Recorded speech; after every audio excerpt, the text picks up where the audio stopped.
Rafaelito había estado la noche anterior en el teatro viendo una tragedia representada por una compañía de actores italianos. Vamos a ver, le pregunté, ¿entendiste lo que decían? Y Rafael, que es un muchacho muy franco, me dijo, ni una palabra, todo acababa en ini, y aquellas voces y aquellos gestos me tenían con la boca abierta y sin entender palabra. Solo sé el título, que es El mercader de Venecia. Pues aquella tragedia tiene un argumento precioso, le contesté, y es lástima que no la hayas entendido, tanto que si quieres te lo voy a referir. Aceptó el muchacho, que es una perla de listo y bueno, y yo, sin más preámbulos, comencé. Pues has de saber que había en Venecia un judío que vivía de la usura, prestando dinero a un interés casi tan grande como el que tú tienes por enterarte del asunto de la tragedia. En la misma ciudad habitaba un comerciante llamado Antonio, tan generoso como el judío avaro. Cuando alguno de sus amigos necesitaba dinero, se lo prestaba sin interés alguno. Pues sucedió que un tal Basanio, mozo de noble estirpe, pero sin un cuarto, necesitó la ayuda de Antonio para un asunto que después te diré, y como Antonio tenía empleada toda su fortuna en unos barcos cargados de mercancías que debían llegar de un día a otro, no pudo prestar a Basanio los 3000 ducados que necesitaba. Pero era de tan generoso corazón que antes de negarle esa suma prefirió pedirla prestada al judío, que se llamaba Siloc. Este usurero impuso por condición que, si en el plazo de 3 meses Antonio no le devolvía los 3000 ducados, tendría que dejarse cortar una libra de carne de donde quisiera su acreedor. Ya ves si la condición era horrible, pero Antonio tenía confianza en pagar antes del vencimiento, y no tuvo reparo en firmar el contrato.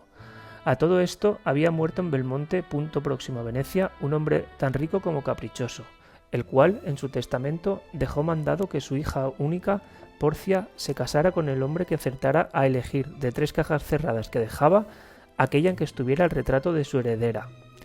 Como la joven era tan hermosa y honesta como rica, tuvo infinidad de pretendientes que se presentaron a aquel singular concurso, pero ninguno dio con la clave. Las cajas eran 3, una de oro, otra de plata y de plomo la tercera. La de oro tenía la siguiente inscripción: quien me elija ganará lo que muchos desean. En la de plata se leía: quien me elija cumplirá sus anhelos, y en la de plomo: quien me elija tendrá que arriesgarlo todo. Entre los aspirantes figuraba el príncipe de Marruecos, un morazo más negro que el carbón, que se daba tono de haber degollado a una porción de gente con el alfanje que llevaba. Pero debía ser mentira, primero porque era embustero, y segundo porque el alfanje se veía a 100 leguas que estaba sin estrenar. Pues bien, cuando el morucho entró en la habitación donde se hallaban las 3 cajas, eligió la de oro, creyendo ganar el premio, pero al abrirla encontró una calavera, con un rótulo que decía: «No es oro todo lo que reluce. ¿Cuántos se engañan juzgando por las apariencias? En dorado sepulcro habitan los gusanos. Ya puedes largarte, que la nuez te ha salido vana». El morazo, con su alfanje y su servidumbre, dio media vuelta y se largó a su país, tan negro como cuando vino. Entró luego un infante de Aragón. ¿Qué infante sería ese? Y después de vacilar un poco, eligió la caja de plata. Al abrirla se encontró con un muñeco como los de las cajas de sorpresa, que sacaba la lengua como burlándose del infante. En la mano tenía el muñeco un papel en que se leía sobre poco más o menos: 7 veces ha pasado este metal por la llama, 7 pruebas necesita el juicio para no equivocarse. Muchos hay que toman por realidad los sueños, y sueño resulta su felicidad. Este imbécil que te da la cara es tu retrato, con que aliviarse. Y el infante y su séquito tomaron las de Villadiego, corridos del bromazo. Pero entre los pretendientes estaba Basanio, el amigo de Antonio, a quien había pedido los 3000 ducados para presentarse un poco decente ante Porcia, a quien amaba tiernísimamente, siendo correspondido. Mas la joven prefirió correr el riesgo de que se equivocara Basanio a quebrantar el juramento hecho a su padre, y así le llevó a la habitación de las cajas, para que eligiera. Basanio, lleno de emoción, estudió las 3 cajitas, y sin vacilar eligió la de plomo. Al abrirla encontró en ella el retrato de Porcia, y por tanto había ganado el premio. Al lado del retrato había la siguiente inscripción: tú, a quien no engañan las apariencias, consigues la rara fortuna de acertar. Ya que tal suerte tuviste, no busques otra mejor. Basanio, loco de alegría, da gracias a Dios por la inspiración, y Porcia le entrega el anillo de bodas diciéndole: «Desde ahora sois mi señor y el de mi hacienda. Este anillo que os entrego, guardadle con cuidado. Si le dais o le perdéis, habréis perdido mi amor». Juró Basanio conservarle mientras viviera, y ya se disponía para la boda cuando llega una carta dirigida a Basanio y todo lo estropea. La carta era de Antonio y decía así: «Querido Basanio, mis barcos naufragaron, me acosan mis acreedores, he perdido toda mi hacienda, ha vencido el plazo de mi escritura con el judío, y claro es que, si cumple la cláusula del contrato, tengo forzosamente que morir. Toda deuda entre nosotros queda liquidada con tal que vengas a verme en la hora de mi muerte.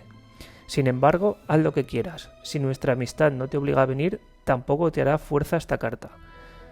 Vete al punto, exclamó Porcia. Vuela, y que no peligre por ti ni un cabello de tu amigo.